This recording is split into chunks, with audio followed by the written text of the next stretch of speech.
I come here today. I've been watching, don't worry, from time to time, I view the show and see what people are saying.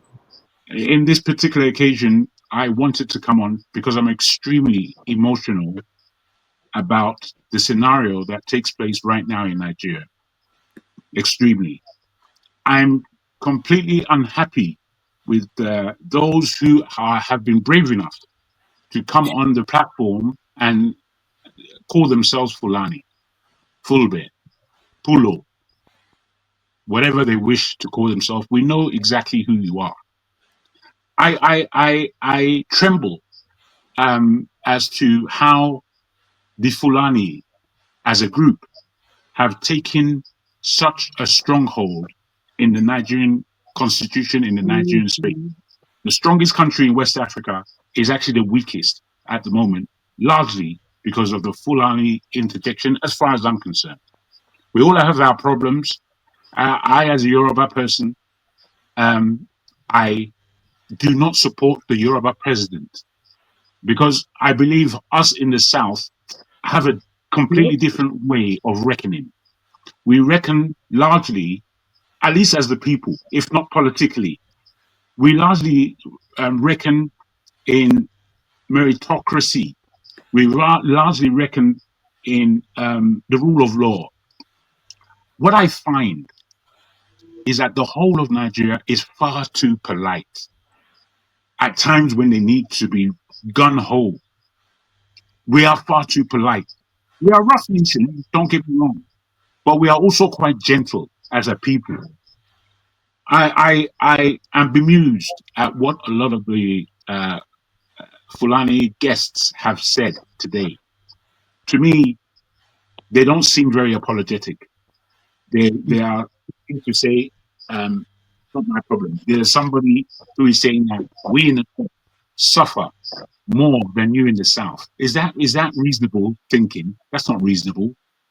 A death is a death. A life is serious. And we are taking it as, oh, we have suffered more than you. Nonsense. Rubbish. Should be thrown out. As far as I'm concerned, I personally, politically, would like to pull down Tinubu as the president of Nigeria. I'd like to pull him down because I don't believe he's doing a conscious job of what a president needs to be doing in a country like Nigeria. I cannot see why the Fulani are not able to see the wreckage that their people are doing within the country. I can't fathom why you can see the damage that's going on in Nigeria that comes from so-called herdsmen, terrorists, killers, murderers, unlawful people, and you cannot verbalize that that's what's going on. For me, I'm terribly sorry, but my emotions tell me not a life for a life, but my emotions tell me that there is injustice as far as the way Fulanis have been marauding over our country. We in the Nigerian West African arena, we stand a clear opportunity. Most of us don't see it, but we stand a clear opportunity of leapfrogging economically, politically, and financially over a lot of the stronger countries in the world, the leading countries in the world. We stand that chance. Nigerian politics as a whole, and the Fulani particularly, are helping to drag us back into some archaic historical nonsense. Nonsense. I'm completely upset. Our country can go left or right, down or up, and it's up to us. If any Fulani here, if all those people who have commented unapologetically, as far as I'm concerned, I'm listening to them, and you have no apology for the poor behavior of your people. Now, we're not stupid out here. We understand that there is a Fulani elite. We understand that there are those who are afraid of the Fulani. We understand that they're between the Fulani elite and those Fulani who are being used auspiciously to create influx, damage within our nation. and we want to do like it's normal. It's it's far from normal. It's far from something that is acceptable. I'll tell you this about myself. I have Fulani people in my family. During my grandfather and my mother's generation, on my mother's side of the family. And we as a family, we are more under the Yoruba auspices. And we all behave like Yoruba people. We all speak Yoruba. There's about two of us that speak Fulani in or Hausa in that way. Now, I also have Igbos in my family. Two sisters of my mother have married an Igbo and have married and they were beautiful people. The two of them were beautiful people. Beautiful. They're my uncles. They are my cousins. In this, as I said, this is from time before mine. We have been able to foster a relationship of love. In that country called Nigeria, I don't see the level. I do not see the love. I see us breaking down further and further into stupor.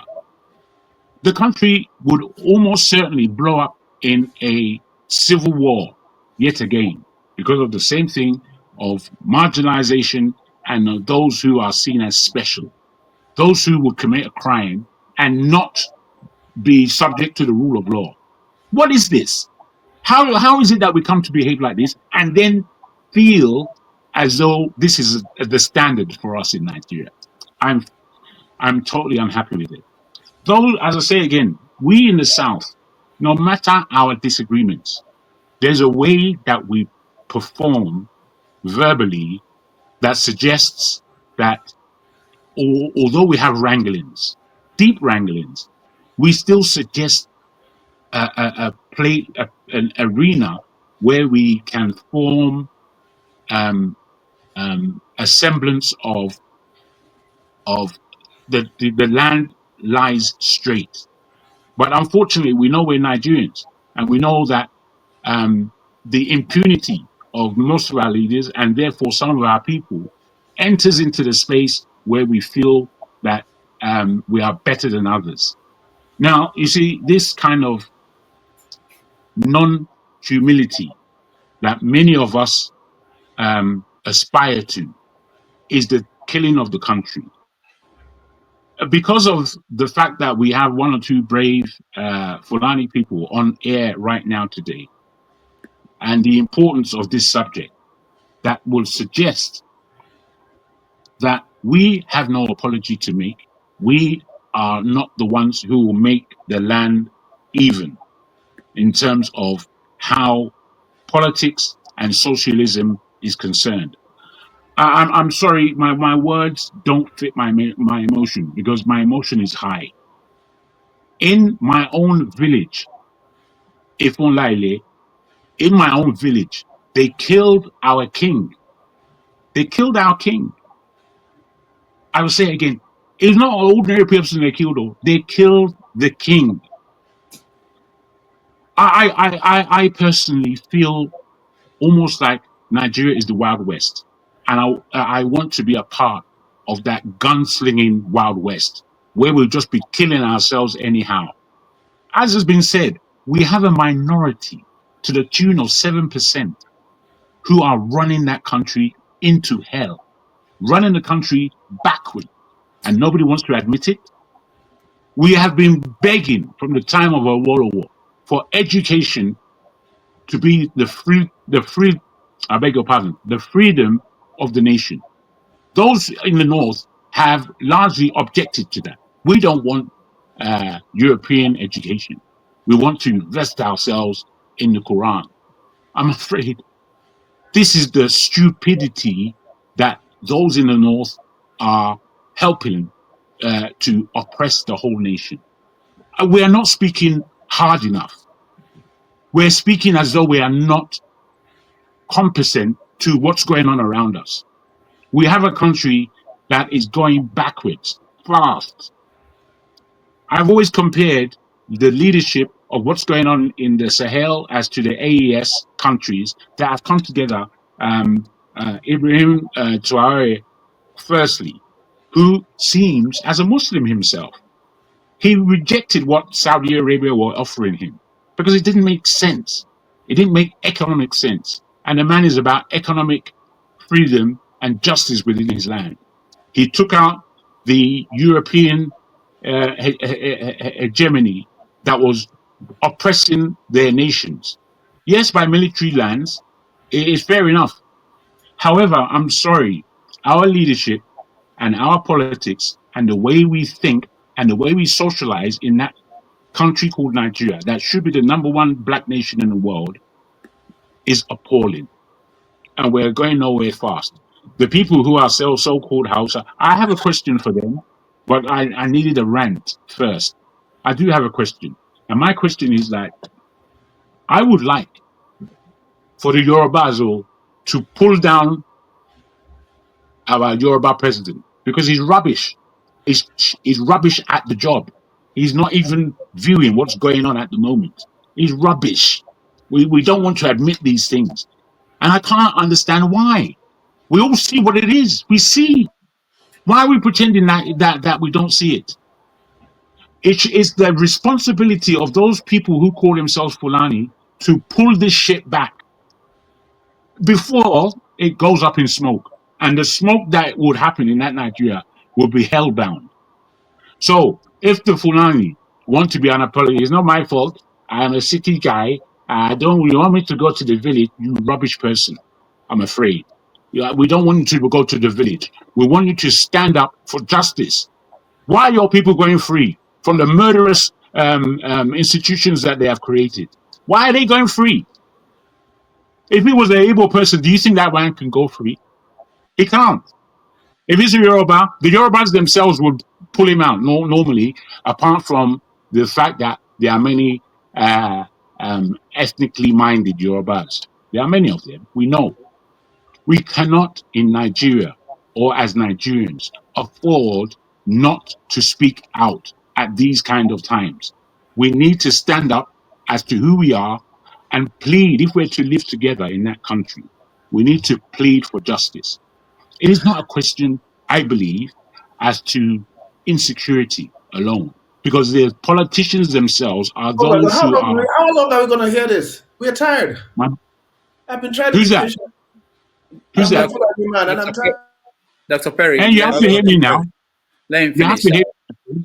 Thank you, sir. You have to hear me, my friend. This is how I feel.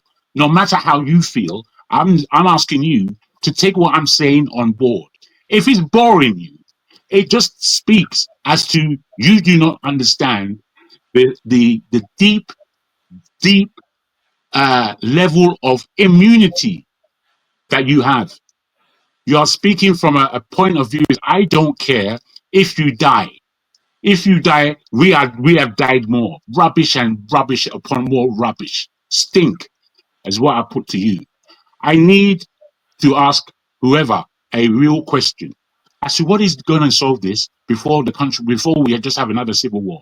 Another civil war in Nigeria finishes Nigeria. Finishes it. I'm of the opinion that Nigeria should stay one.